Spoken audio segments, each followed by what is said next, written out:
Don and Steve plus daylight savings time. Oh, this is always a rough one. Isn't it? Yeah, springing forward, losing that hour of sleep. But it's my favorite one. Why's that?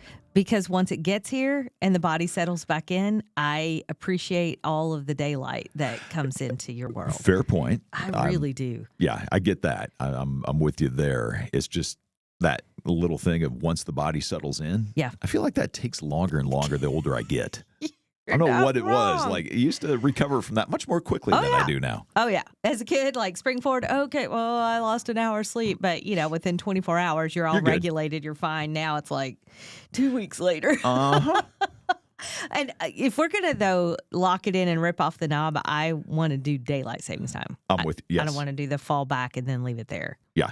No, I agree completely. And I wish we would do that. Yeah, I Let's do, just too. go ahead and quit jumping back and forth. Go forward, spring forward, and stop it right there. Keep doing It's that. been talked about so Oh, yeah. many years. I'm just really curious what the holdup is.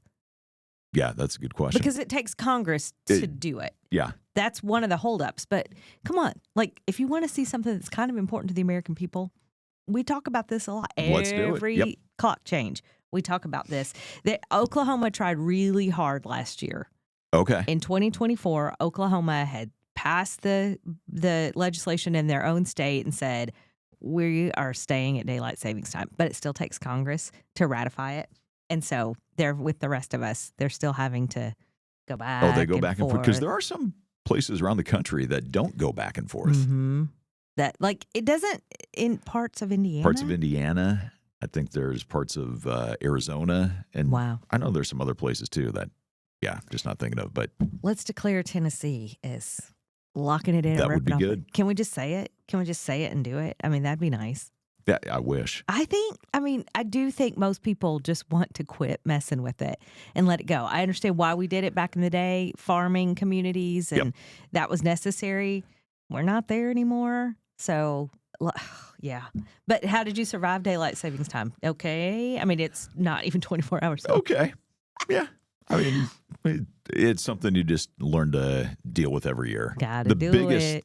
challenge is making sure that I remember Mm-hmm. so that I'm up in time for church. Sure. I know. And especially if you're like the Sunday school teacher, to mess that up is not a good thing. So, I'm trying to remember. We did that once, and I'm trying to remember which season it was. If I had to really think about it, it's like dawn math. It takes me double time. But we showed up to church, and we were an hour early okay. because of the time Must change. have been in the fall. Yeah. Could not figure out where everybody was. And finally, like 45 minutes later, people start rolling in, and we're like, oh. Like we thought something had happened at church. Did somebody change things rapture. and not You got tell us? left behind. No, that's not funny. That's not funny. But, with the spring and the time change and everything, we know that so many other things are coming, like allergies. Pollens. Dude, Yuck. Yeah. I've been suffering. I mean, I can kind of feel it right now. Yeah, you can kind of hear it right now. I've been suffering for like 2 weeks already. And I keep, like in the middle of the night, I'll go, am I sick? Nope, not sick. Just allergies. Just allergies. Which I'm thankful for. I mean, I'll take just allergies over all the illness that's been going around. But pollen, and that's going to continue. And I'm grateful because I love spring. Yeah. Love it. Also, it's yard sale time, garage sale time. Ooh. Which is it? I know you're a Yankee. Is it a garage sale or a yard sale there? Garage sale. It is a garage sale. Yeah. Okay. And I think here we mix them up. Yeah. So I've seen both I around have. here. Yeah. And there are things that, people still do them. Yeah. I kind of Our have neighborhood this does them tension. every year. Do you? Okay. Yeah. That's a good thing. So I found this article from Southern Living magazine because I love Southern Living, even though I don't take it anymore. But online, I was reading through some just anecdotal things, and yard sales, garage sales, 'tis the season. People are starting to think about it. Spring cleaning. Yes. You're going to start looking at those rooms and letting go of stuff. But the more the merrier. That's a pro tip Okay. of doing a So, garage sale. like, get the neighborhood together, band together, decide that we're going to do this. That makes a lot of sense because for those who are into the whole garage sale, yard sale thing, That's right.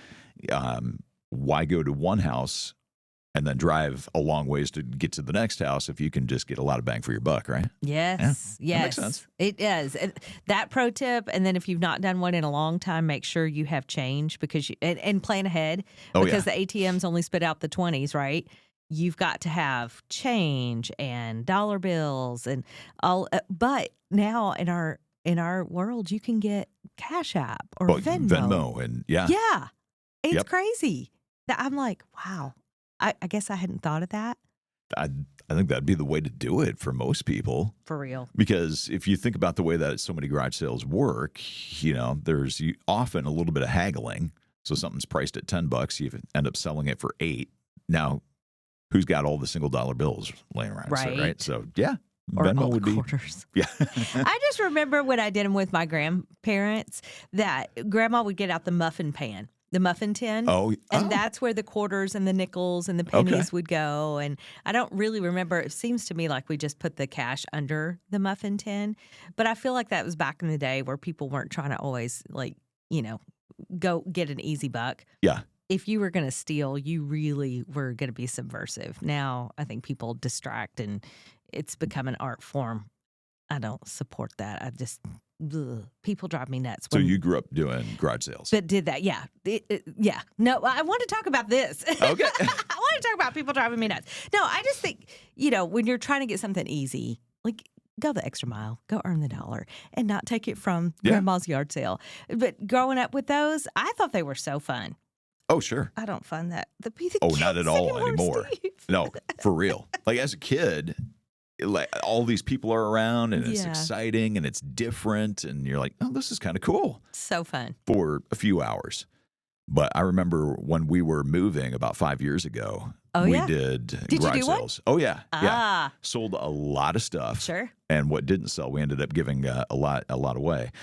But yeah, it was a lot of work to get ready for that garage sale, So going through much everything, pricing everything, and just having to deal with all that. And then, I think we ended up doing it for 2 days. I remember right. And, sold a lot of stuff the first day. And by the end of the second day, you're like, I just want this thing to get over. Oh, yeah. So, but does that affect, you mentioned haggling and you can't be offended. If you're going to do a yard sale or a garage sale, No. like you cannot be offended if somebody comes in and says, I'll give you 50 cents for this dollar item. Like you've either got to be prepared to let it go so that you don't have to carry it somewhere else. Right. Or just, you can't take offense to that. Because No. sometimes when I price things, I remember grandma saying, price it to sell. Right. So if you're going to put $8 on it and nobody's going to pay that, are you going to let it go when somebody offers you $2? Are you? It depends on what it is. Of course. Yeah. Yes. Possibly, yeah. Because, like you said, what's your motivation for having the garage sale? Yes. I think it's part of it. Ours, last time we had one, we were moving. And so we didn't want to pack boxes Correct. full of stuff Right. that would just stay in boxes again. So we wanted that stuff out of there. Mm-hmm. So, yeah, if it was priced for $5 and somebody offered $1 or $2, we were probably going to take that. It was gone Yep. because $1 or $2 is better than no dollars. And then if people want stuff after the sale, or there was one guy, I feel like one of our yard sales here in Tennessee, after we moved here, that just said, "I'll give you $20 for the rest of what you got." And I'm like, "Yeah, you mean you're going to haul it away?" And I mean, there was a lot too, so it's not like it. I'm sure it was worth more than 20, but at that point, You didn't care, right? who cares? You just want it out of the house and out of the garage. How did you get the word out though about? I think we did a few signs Mm-hmm. around the neighborhood and then social media. That's the key anymore is Yeah. social media. But now here's where I don't know. Like if you had a neighborhood garage sale, I love this idea. I don't know about just putting my address out there anymore. I feel like that is just a little bit too much. Okay. Why? I mean, you were moving. Yeah. So that wasn't going to be your permanent address anymore. But I just think there are so many people, back to the taking of the money, if somebody is trying to distract you from your garage sale, there are so many people that might case the joint. You know what I mean? Okay. And I don't know. It makes me nervous. We've been in media a long time. Yeah. This is why. I have experienced too many odd things. It's certainly not everybody, and it's not even the majority, but it only takes one. That's true. So Yeah. being in that world and then saying, okay, here's where we live. I get it because you've been on the radio in this market for a long period of time. So I get that. Yeah. Yeah.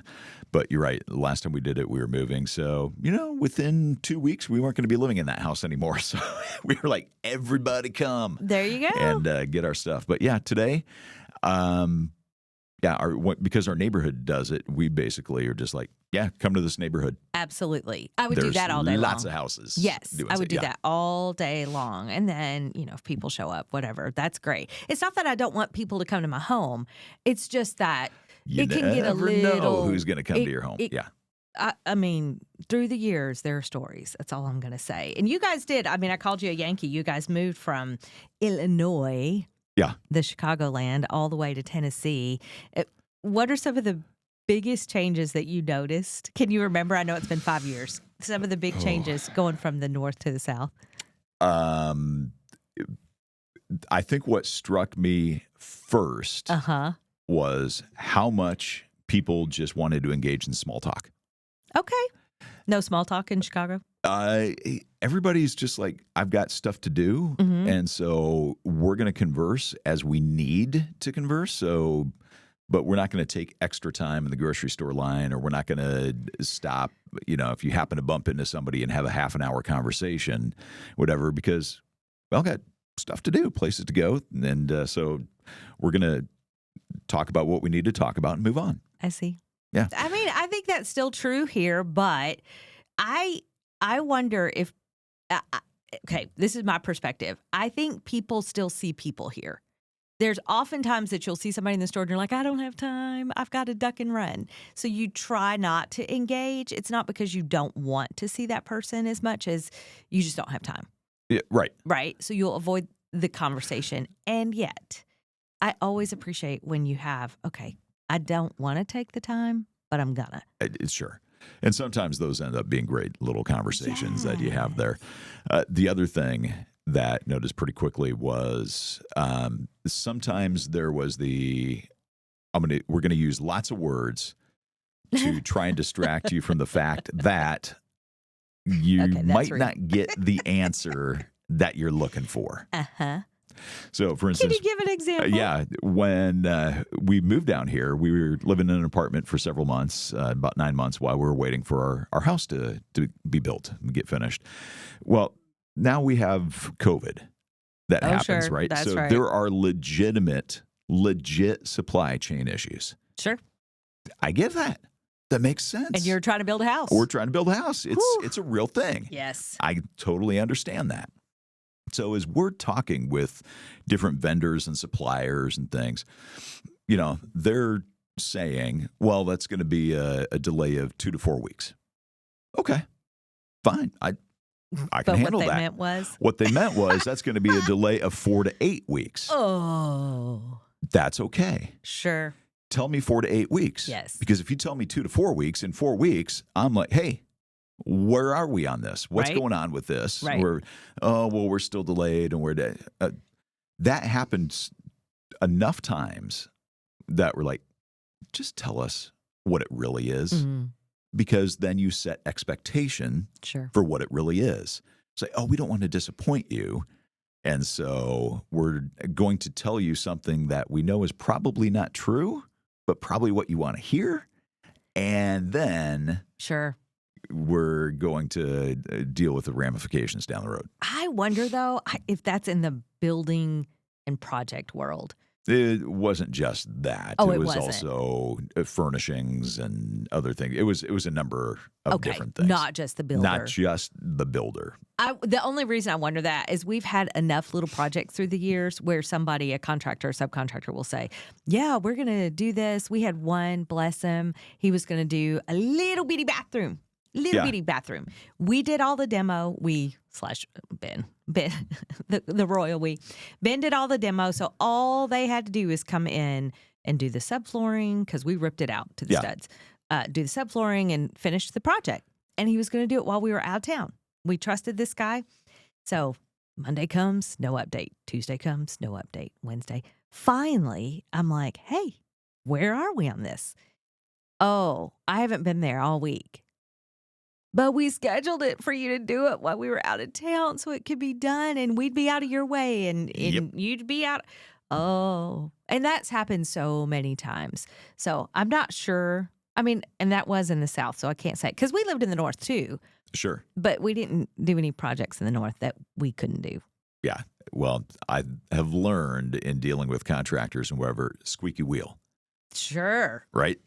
Unless you are, because at least when we came down here, it was so busy. Yeah. The housing industry was absolutely booming. It was crazy. It was absolutely, it was crazy. And so whoever was complaining the loudest got the attention. Sure. It's changed a little bit since then. We just had some work done on our house not that long ago.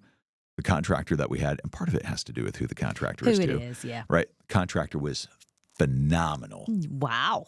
He is our guy From now here on out, going forward. Yep. I know. And communication is so key. Like, if you'll just I'm like you. If you'll just tell me, like, if he would have called at the beginning of the week and said, hey, it is not going to work for me to get there this week, great. But for 4 days, I think you're doing my bathroom. Right. And I get to the end of the week and I realize not only do I not have a bathroom, I haven't heard from you. That's not okay. Just tell the truth. Because tell the truth and help set expectations. Sure. Like I remember when we had our first kid, when Susie, came home from the hospital with Andrew. If all you know are the diaper commercials that you see on TV about how adorable this kid is and how sweet and they sleep all the time and they're super snuggly and sleep, then if that is your expectation, yes, when you bring that kid home and you're pacing the hallways, walking around at 2 a.m. saying, please go to sleep, then you're like, I was not ready for that. Nope. When the second kid came, we had a realistic expectation of what to expect. Yep. Right? Totally different. Uh-huh. Because you're prepared mentally for what you're about to face. Oh, yeah. So set an expectation, big thing. Did you have any expectation of food changes, like regional things you can no longer get because you're not in the Chicago area? A little bit. But things that you have learned to adapt to here in the South? Oh, big time. What do you love here? Just the Southern comfort food. The meat and threes and stuff. Yeah. Did you know what a meat and three was? No.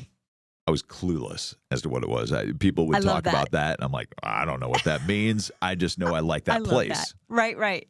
So, like, the food there is good. So, yeah, let's go there for that. Yes, I do miss some of the food. Sure. From Chicago. Oh. Chicago had good food, and there are some things that we just can't find down here that hold a candle to that. But there are new foods that I'm like, oh, this is pretty good. Yes. Didn't have that up north. So, does one come to mind that you love now? Catfish. Oh, really? Yep.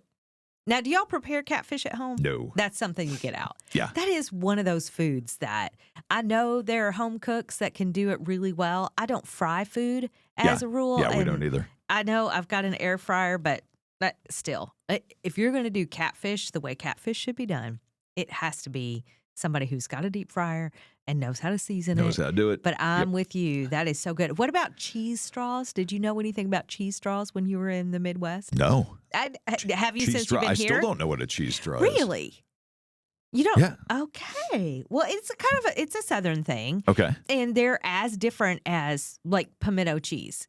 You're familiar with pimento cheese? Yeah. What about in Chicago? Did you have? No. That's a Southern thing too. Yeah. And because they are oftentimes regional or per cook.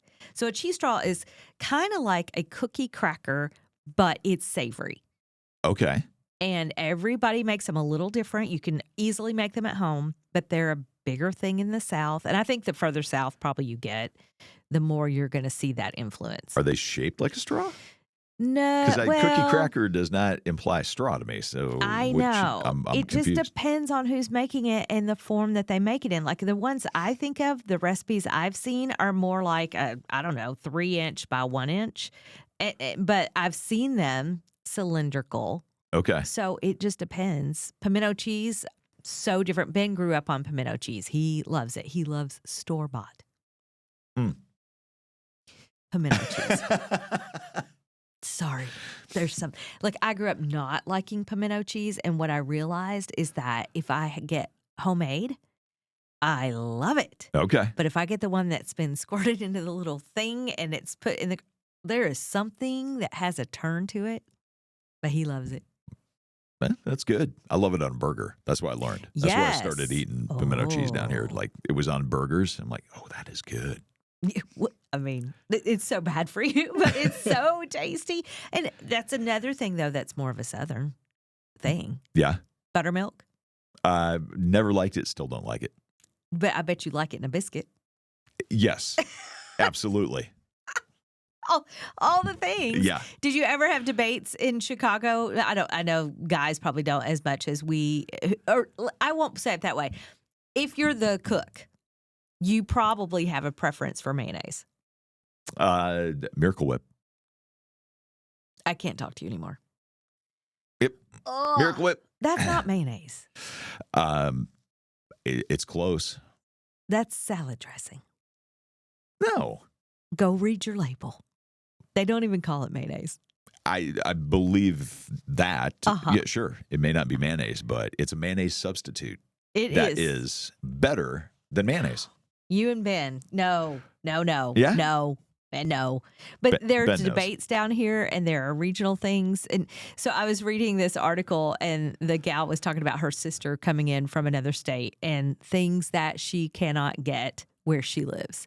And they come down and the first thing they do is go to the grocery store and they get things like mayonnaise where she cannot get a regional favorite. Okay. Some of these I don't even necessarily see because I grew up with a certain type too. And so that's my default. Yeah. And it's just funny. But yeah, cheer wine. Do you know what cheer wine is? No. That's a Southern thing. I've heard of it. Yes. But you've I never don't tried actually know what it is. I think it tastes a little like Dr. Pepper. Oh, well, that might be okay. A little bit. Yeah. I like Dr. Pepper. Pure cheer wine people would disagree with me, but it's that flavor Okay. profile. Self-rising cornmeal.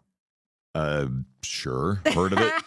I am not a cook. You're not the cook. I am not the cook. So You're the consumer. yeah, exactly. So Hey, a lot of gotta these have things those. I probably have heard of, but couldn't tell you anything about them. Moon pies. I loved them as a kid. Okay. Now, like, take it or leave it. I know. Well, everything's changed. Yeah. The more artificial it gets, the less I bet the original moon pies were incredible, so good. right? Before they all got made in big old factories with processed Yeah. stuff. And yeah. Yeah. I know that when you change from one state to another, there's always regional things you can't get anymore. Deep dish pizza for you. Oh, that absolutely. I miss that, and I've Yeah. only visited Chicago. Oh, that is one of the two things that I miss from Chicago: the deep dish or stuffed pizza, and the Italian beef sandwiches. Sure. And what's interesting is when you try to transport that, like somebody will start a deep dish pizza place down here, or they'll based on Chicago, Yeah. or they'll start the hot dogs and the Right. Italian beef. It's close. It's close. It'll do. I've found a couple places that are close around here. And that's what I keep hearing from people from the Midwest. It's close. Yeah. But I'm like, what makes it like on point? Mm.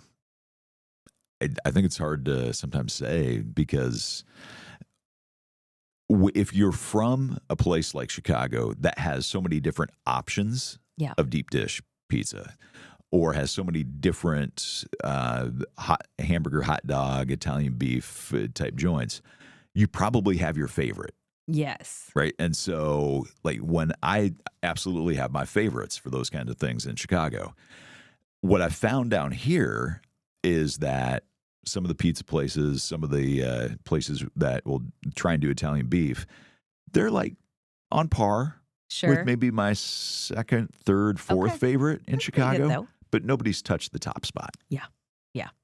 Now, you just have your favorites, whether Yeah. it's where you're from and you have nostalgia for that. I know people from Louisiana that have said, have you had Zappos? It's a potato chip.